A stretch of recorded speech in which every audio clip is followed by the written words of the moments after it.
I'm tapping in, I'm tapping in, I'm tapping in, I'm tapping in. Thank you for tapping in to Yo Cuz Podcast, man. Y'all know what it is. We lit tonight, man. It's lit Tuesday. Y'all already know we talking about Uncle Trump.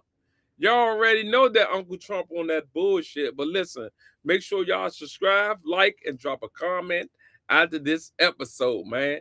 Thank y'all for tapping in to Yo Cuz Podcast. What's up, family? How y'all doing today, man? Y'all already know who it is.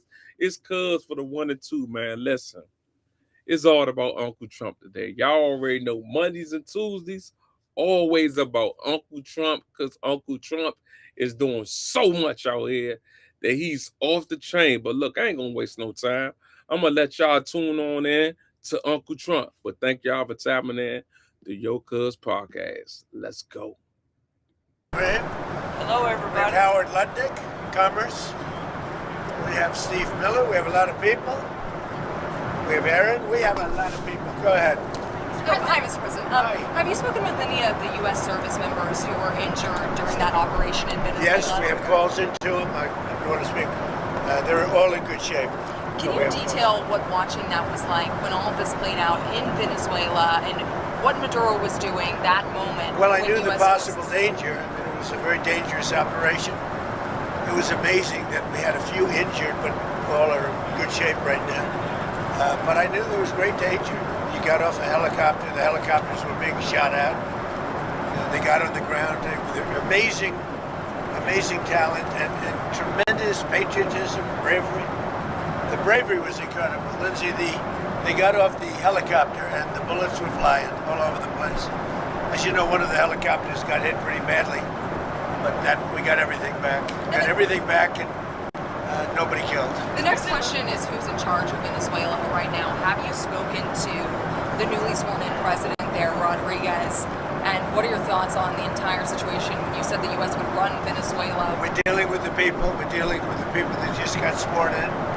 And don't ask me who's in charge because I'll give you an answer and it'll be very controversial. What does that mean? That means we're in charge. Have you spoken with her? We're in charge. Have you spoken with her? No, I haven't, but other people Do you want have. to? Yeah, at the right time I will. Did the U.S. give Delcy Rodriguez any guarantees in exchange for cooperating No, with your no, administration? but she's cooperating. Are you going to demand free and fair elections in the short term in Venezuela? Well, it depends. When you're talking, we have to do one thing in Venezuela: bring it back. It's a dead country right now. It's a country that, frankly, we would have been if I had lost the election. We would have been a dead country. We would have been Venezuela on steroids. Venezuela right now is a dead country. We have to bring it back, and we're going to have big investments by the oil companies to bring back the infrastructure. And the oil companies are ready to go.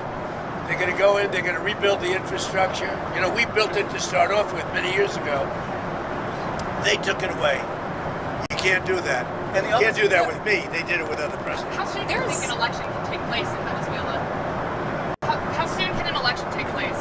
Well, I think we're looking more at getting it fixed, getting it ready first, because it's a mess. The country is a mess. It's been horribly run. The oil is just flowing at a very low level, much lower than, even if it was badly run, it should have more income, more oil than what they're doing. So we're going to have the big oil companies go in, and they're going to fix the infrastructure, and they're going to invest money. We're not going to invest anything. We're going to just take care of the country. We're going to cherish the country. We're going to take care, more importantly, of the people, including Venezuelans that are living in our country that were forced to leave their country. And they're going to be taken very good care of. Yes, Have you ma'am. spoken with the oil companies about Yes. going into Venezuela? I have. Which ones? Have you received any commitments? All of them, basically. Any commitments from the oil companies? They want to go in so badly. Did you speak with them before the operation took place? Yes. Did you maybe take them off that one? Before and after. And they want to go in, and they're going to do a great job for the people of Venezuela. And they're going to represent us well. What happens But to this? the infrastructure is rusty, rotten, most of it unusable. It's old, it's broken. You see pipes laying all over the ground. Nothing's been invested for years. Chevron's in, as you know, they've done a good job, but even they haven't been in a position to invest money because they're at a month-to-month basis. What happens to this? They're only there because I wanted them to be there. Yeah, are there any contingencies in case the military in Venezuela is unhappy with the U.S. and the way it's running Venezuela? So Venezuela thus far has been very nice, but it helps to have a force like we have. You know, we were ready for a second wave. We were all set to go, but we don't think we're going to need it. There's about 17 billion worth of oil reserves in Venezuela. More. Is that going to be? You mean trillion? And is that going to be Did you something? say billion or trillion? I said billion. You said 17 billion? It's much more than that. Okay, so what is going to happen to those reserves? Well, we're going to run everything. We're going to run it, fix it. We'll have elections at the right time. The main thing you have to fix, it's a broken country. There's no money. There's inflation. Like we would have had, if I didn't win this election, we would have been Venezuela on steroids. Lindsay would know that. You might say something on that because we were talking before. We would have had a doubling up of very bad things that cost us a lot of money, like welfare, frankly. We wouldn't have had jobs. And instead of having $18 trillion in, we would have had at least $5 to $10 trillion leaving the country. So our costs would have gone up, and all of the money that's, we're setting a record. It's long broken. And that's it. That's after 10 months.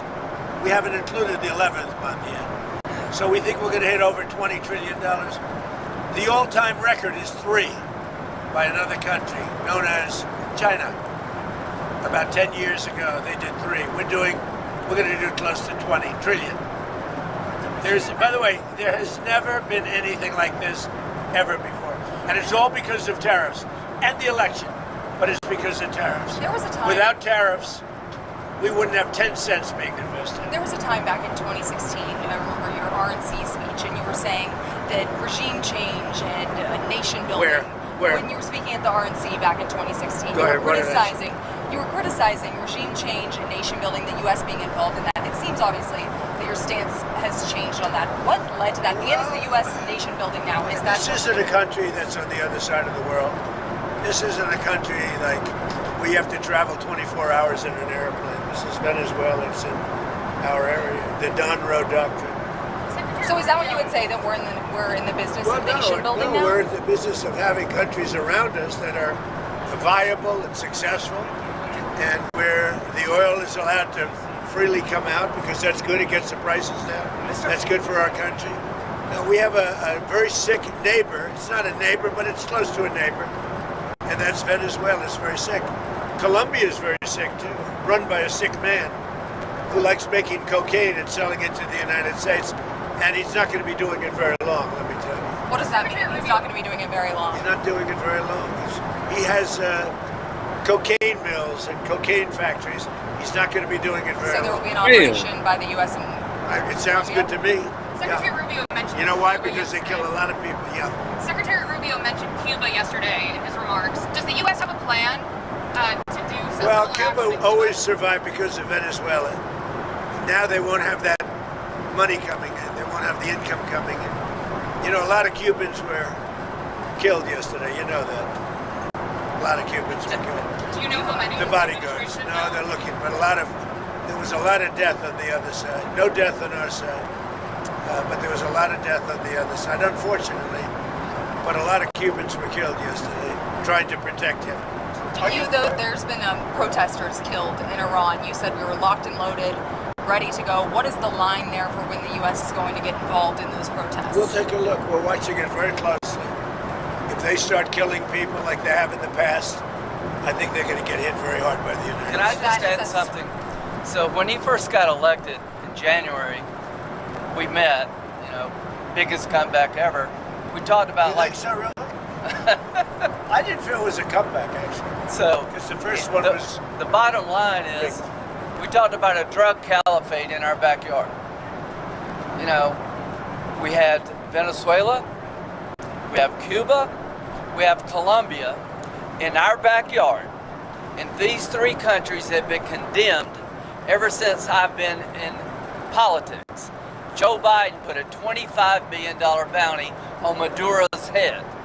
Chris Smith, the day he got inaugurated, said, I hope Trump will hold Maduro's feet to the fire. You did. So what has he done? He's going to clear our backyard of a drug caliphate, countries run by narco-terrorist dictators who murder, rape, send drugs drugs into our country to kill thousands of our citizens. To my Democratic friends, you should be celebrating this.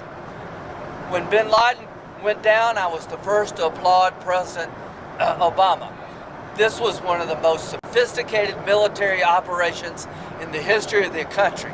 What they were able to do was amazing. They knew we were coming.